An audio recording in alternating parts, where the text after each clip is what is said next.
창세기 3장 22절부터 24절입니다. 창세기 3장 22절부터 24절. 네, 제목은 죽음도 은혜다. 죽음도 은혜다. 네, 죽음도 은혜다. 죽음은 사람에게 고통이고 괴로움입니다. 우리는 죽는다는 게 종종 싫습니다. 왜? 아담과 하와가 죄를 지어서 하나님의 심판을 받고 죽게 되었을까 속상하죠. 죽음을 무조건 나쁜 것으로 생각할 때 참으로 그렇습니다. 그렇다고 죽음이 좋은 건 아니지요. 사람은 본래 영생을 위해서 지음을 받았습니다. 하나님과 교제하면서 영생을 할 수 있는 존재였죠. 그러나 사단에게 속아서 영생을 놓치고 잠시 하나님 자녀의 자리에서도 벗어났습니다. 잘못하면 영원히 고통하고 괴로워하는 삶을 살 수도 있었습니다. 죄와 저주가 들어오니 사람의 삶이 고통과 괴로움으로 얼룩졌기 때문입니다. 그때 하나님께서는 사람이 고통과 괴로움에 영생을 하지 못하도록 생명나무 길을 차단하셨습니다. 이래서 사람은 죄짓고 이 땅에서 영생할 수 없게 되고 죽게 되었습니다. 하나님께서 자녀들을 사랑하셔서 죽음을 허락하신 것이죠. 이렇게 죽음은 우리 하나님의 자녀들에게 저주만이 아닌 은혜도 됩니다. 이 시간 죽음도 은혜다 라는 제목으로 말씀을 생각해 보고자 합니다. 오늘 말씀을 들으면서 우리의 죽음이 저주와 형벌만이 아닌 하나님의 사랑이고 은혜임을 깨닫는 시간이 되길 바랍니다. 하나님은 사람이 죄짓고 죄악과 저주에 놓인 상태에 있음을 아셨습니다. 그들은 전에는 하나님의 기쁨이었습니다. 그들과 하나님도 교제하시는 게 기쁘셨고 아담과 하와도 하나님을 만나는 게 좋았습니다.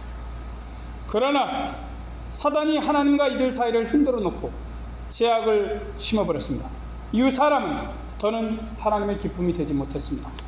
사람이 하나님께 범죄한 후에 하나님과 교제하면서 누리는 기쁨도 행복한 교제도 사라졌던 것입니다. 이제 사람에게 남은 건 수치심, 두려움, 괴로움, 슬픔 등이었습니다. 사람은 하나님 안에 있어야 행복합니다. 하나님 안에 거하면서 영생을 위하 참된 복을 얻습니다. 그런데 하나님 안에 있어야 할 사람이 하나님을 벗어나서 사단에게 잠시라도 속한 상황이 되었습니다. 사단의 영향을 받고 범죄하고 악을 행하는 존재가 된 것이죠.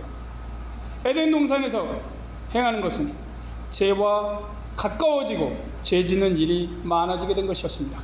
그들의 삶도 더 이상 행복하지 않습니다. 아담과 하와도 부부로 연합하고 사랑하는 것이 아니라 경쟁하고 싸웁니다. 서로 머리가 되려고 하는 것입니다. 하와는 남편 아담이 서는 걸 사모하고 아담은 그런 꼴을 참을 수가 없습니다. 오히려 남편 아담은 하와를 지배하려고 합니다. 이렇게 된 건 죄가 사람 속에 들어왔기 때문입니다. 그리고 수치심, 불안, 두려움을 느끼는 사람이 되었습니다. 죄짓기 전에는 이런 힘든 감정이나 마음이 없었습니다. 일하는 고통도 없었습니다. 임신 자체가 저주와 같이 되는 것이 없었습니다. 그런데 사단이 사람 속에 죄를 심으니 남녀와 부부가 싸웁니다. 하나님을 두려워합니다. 수치심을 느끼고 수치심을 줍니다. 몸이 힘들고 아픕니다. 땅은 사람이 쉽게 먹고 살도록 돕지 않습니다. 고생고생해야 겨우 먹고 살 수 있습니다. 그렇게 힘들게 살다가 죽습니다. 하나님께서 흙으로 사람을 지으셨으니 다시 흙으로 돌아갑니다. 무언가 허무해진 것입니다. 사람이 죄진 결과가 이렇습니다. 사랑과 관심으로 사람을 지으신 하나님의 마음은 어떠실까요? 이들과 사랑하고 교제하고 기쁨을 나누기 위해서 사람을 지으셨습니다. 그런데 이들이 하나님의 뜻에서 한참 벗어나 버렸습니다. 하나님이 사랑으로 돌보라 하신 피조물들을 지배하려고만 합니다. 동물들도 사람을 공격하고 해치려 합니다. 이것이 앞으로 사람들이 살아갈 세상입니다. 천국이었던 에덴 동산, 하나님이 지으신 세계가 죄가 들어옴으로 지옥처럼 되어버린 것입니다. 하지만 더 심각한 것은 사람이 죄짓고 저주에 빠졌는데 그런 삶을 영원히 사는 것입니다. 하나님은 사람이 고통하면서 영원히 사는 걸 원치 않으셨습니다. 자녀가 아무리 잘못했을지라도 고통과 괴로움 속에서 살길 원하는 부모는 없습니다. 하나님은 더욱 그러하십니다. 하나님의 사랑은 사람이 따라갈 수 없기 때문입니다. 하나님은 아담과 하와와 그들의 후손들의 삶을 걱정하셨습니다. 염려하셨습니다. 특히 죄에 빠져버리고 저주 아래 놓인 사람이 생명과도 먹고 저주받고 고통받는 삶을 영원토록 살까봐 심히 염려하셨습니다. 사랑하는 자녀가 영원한 저주 속에 살게 될까봐 걱정하신 것이죠. 이런 까닭에 하나님은 사람을 에덴 동산에서 내보내셔서 영생 대신 죽음을 맞이하도록 결정하십니다. 22절 23절입니다. 여호와 하나님이 가라사대 보라 이 사람이 선악을 아는 일에 우리 중 하나같이 되었으니 그가 그 손을 들어 생명나무 씨가도 따먹고 영생을 할까 하노라 하시고 여호와 하나님이 에덴 동산에서 그 사람을 내어보내어 그의 근본된 토지를 갈게 하시니라. 에덴 동산은 이미 사람에게 기쁨과 즐거움의 동산이 아닙니다. 그곳에서 그들이 산다 해도 더는 사랑과 행복이 넘치는 곳이 될 수 없습니다. 거기다가 그들이 생명나무 열매를 먹고 영생을 시도한다면 가장 큰 저주가 됩니다. 하나님은 그들을 사랑하시고 염려하셔서 저주의 영생을 막으셨습니다. 그리하여 하나님은 사람의 생명과를 따먹고 저주받은 영생을 하지 못하도록 동산에서 내보내셨습니다. 그렇게 동산 밖에서 사람이 잘 살다가 죽음을 맞이하도록 하신 것입니다. 범죄한 아담과 하와는 살던 곳에서 쫓겨나는 것 같아서 상실감도 있었을 것입니다. 사단에 대한 분노도 있었을 것입니다. 잘못은 자신들이 하고 하나님에 대해 화나는 마음도 가지고 있었을 수 있습니다. 본래 그들은 자신들의 잘못을 보지 않고 아담은 하와에게, 하와는 뱀에게 모든 책임을 전가했었습니다. 그러기에 죄진 이후의 사람이라면 더욱 이러한 상처받은 감정들을 느낄 수 있습니다. 그러나 하나님은 죄진 사람들을 미워하지 않으셨습니다. 오히려 사랑하셔서 가죽옷도 지어 입히셨습니다. 이렇게 죄진 아담과 하와도 사랑하신 하나님이십니다. 그러시기에 그들이 영원히 괴로움에 살지 않도록 죽음의 은혜를 베푸셨던 것입니다. 사람들은 생명과만 먹으면 이런 고생과 고통도 끝날 것으로 생각했을 수 있습니다. 그러나 이미 죄의 영향 아래 놓인 인간은 생명과를 먹는다고 행복한 삶을 사는 것이 아닙니다.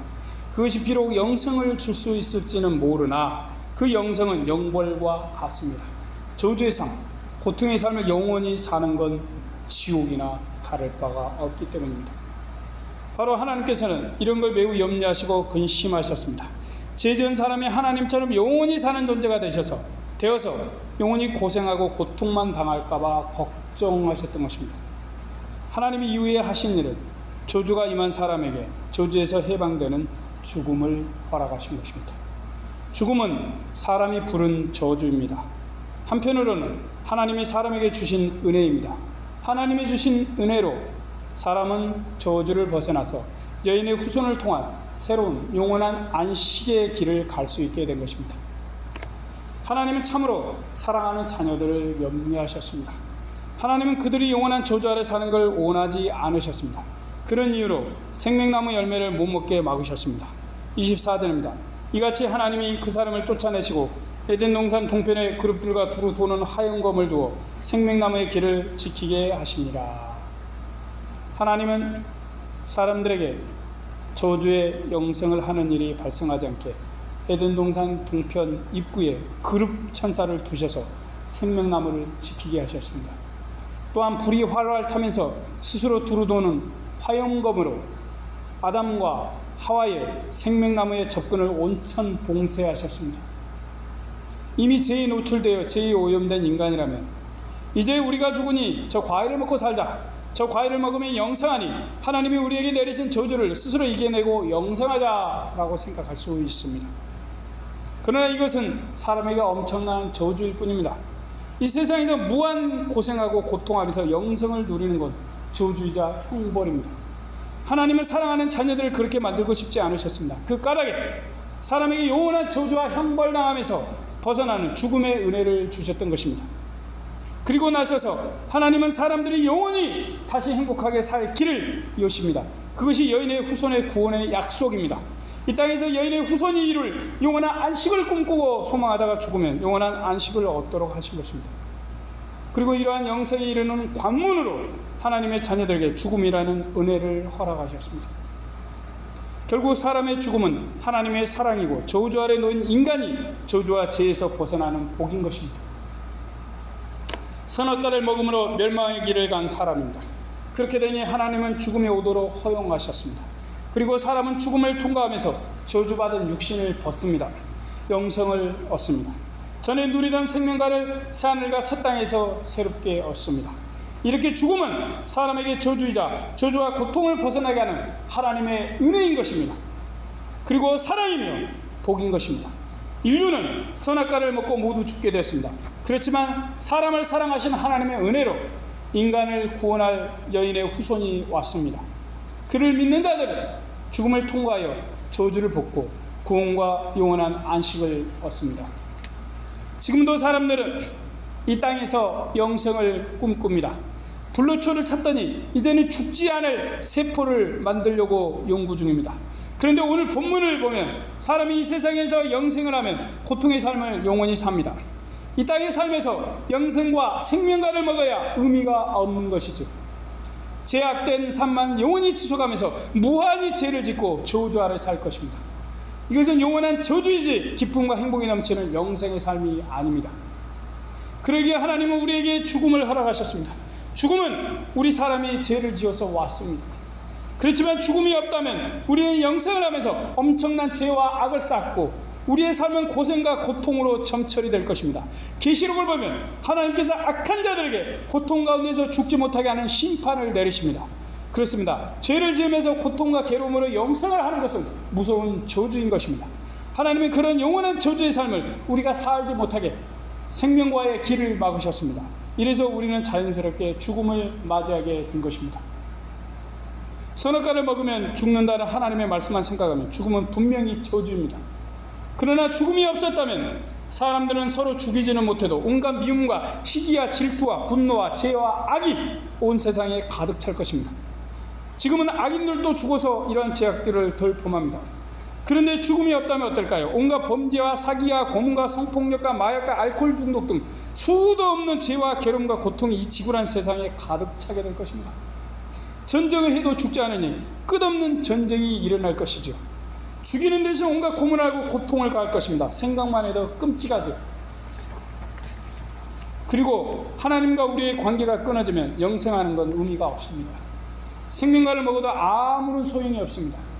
이 땅에서 우리가 영생하려는 노력은 죄만 짓고 악한 삶만 영원토록 이어가는 것 뿐이기 때문입니다. 우리가 하나님을 신뢰하고 의지한다 해도 반드시 죄를 짓습니다. 우리는 죄인이기 때문입니다. 우리가 이 땅을 영원히 산다면 우리는 죄와 악을 피할 수가 없습니다. 우리는 죄의 영향 아래 있어서 절대로 선한 사람이 될 수 없습니다.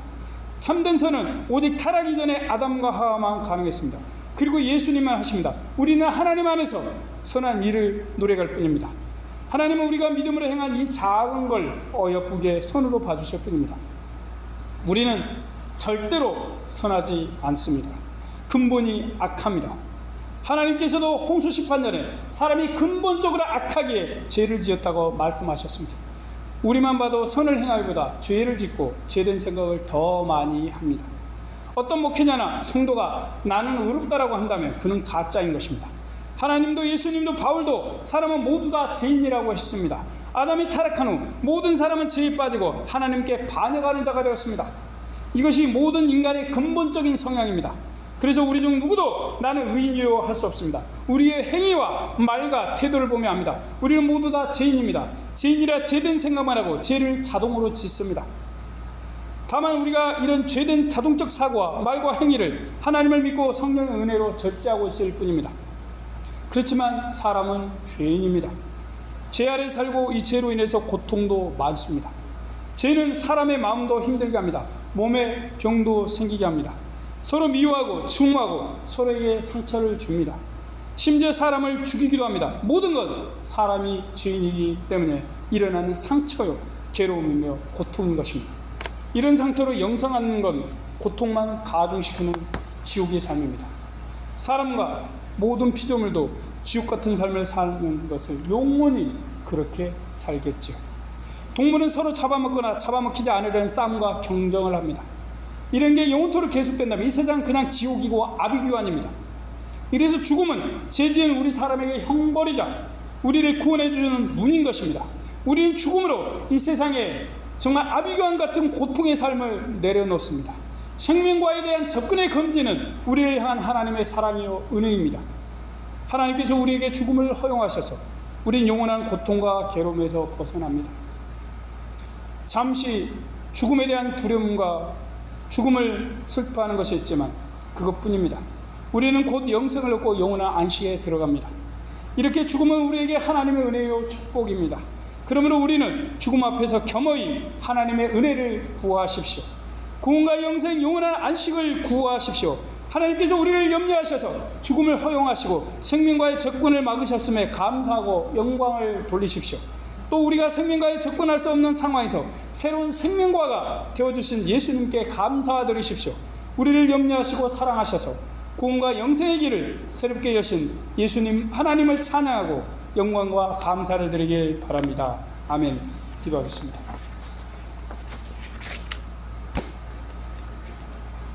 하나님, 전에는 하나님께서 죽음을 주신 걸 원망했습니다. 아담과 하와의 그런 행위에 대해서 화가 났습니다. 싫었습니다. 하지만 오늘 말씀을 보면서 죽음이 은혜라는 사실을 새롭게 깨닫습니다. 죽음이 은혜라니요, 미친 것이죠. 하지만 알고 보니 정말 죽음이 은혜군요. 하나님, 언제나 우리를 사랑하신 하나님, 우리가 영원토록 지옥과 고통의 삶을 산다면 얼마나 힘들고 괴롭겠습니까? 죽고 싶어도 죽지 못하는 그냥 생지옥의 삶이겠죠. 하지만 우리가 이 땅에서 하나님의 은혜를 살다가 때가 되면 우리는 늙고 죽습니다. 하지만 그 죽음은 우리에게 무한 슬픔만 아닙니다. 안타까움도 아닙니다.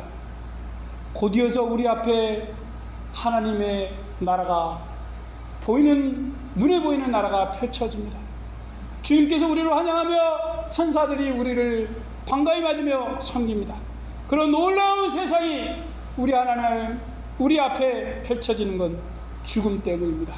전능하신 하나님, 우리 주 예수 그리스도 여인의 후손으로 오신 우리 주 영원하신 독생자 하나님을 믿사오니 주여, 우리에게 구원의 길을 여신 것에 감사하며 우리가 죽음을 맞이하고 통과했을 때 마치 우리에게는 그걸 잠이라고 하셨죠. 그 잠을 통과했을 때 깨어나서 우리 주님을 배웠고 하나님을 배우고 영원토록 영광을 돌리며 영원한 기쁨과 행복 속에서 살아갈 날을 소망하고 꿈꿉니다. 주여, 우리와 함께하여 주시옵소서. 우리 구주 예수님의 이름으로 기도드립니다. 아멘.